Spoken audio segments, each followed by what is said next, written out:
بۆ بەرزڕاگرتنی شەوی قەدر نوێژخوێنان و موسڵمانانی گەرمیان لە دەشەوە کۆتاییەکانی مانگی ڕەمەزانی پیرۆزدا ڕوو لە مزگەوتەکان دەکەن و بە خوێندنی قورئانی پیرۆز و گوێگرتن لە وتاری ئاینی و نوێژکردن و نزا و پارانەوە ئەو شەوانە زیندوو دەکەنەوە بە ئومێدی ڕازیبوونی خوای گەورە و بەدەستهێنانی خێر و پاداشتی هەزار مانگ. دەڕۆژە بەردەوام دابین و ئینشەڵا تا 29 تا 30 ڕەمەزان ئینشەڵا بەردەوام بین و هەموو ساڵێک شەرەوە و ئەم بەرنامەمانە هەر هەیە ئینشەڵا ئەو مانگ ڕەمەزانە مەرتاحە بین بە بەم سێ شەوەی مانگ ڕەمەزانە خاستە لەم دەڕۆژ لەیلە قەدرش. دیارە کە خوای گەورە ساڵی جارێک دەڕۆژ مۆڵەت ئەداتە ئومەتی موحەممەد صلی الله عليه وسلم بۆ ئەوەی کە بەو تەمەنەکەمەی کە بۆ أمتي بيغمري خوا دياري كراوة صلى الله عليه وسلم خواهي قولت لتعويزي أو تمنا أم دشوي دياري كردو بوي خوا برستي أبكي كبيغمري خوا أفرمي بنصي حديث خواهي قولش بآيات داي بزاندو ك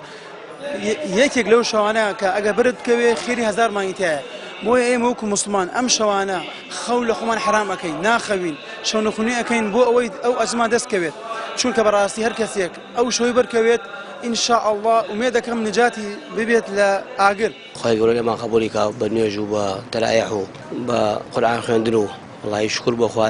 همو ما كانت تزور باشتر الروا وخلق يعني خير وحسنات يا كاتو خلق زكاة وصرفتي يا دكاتو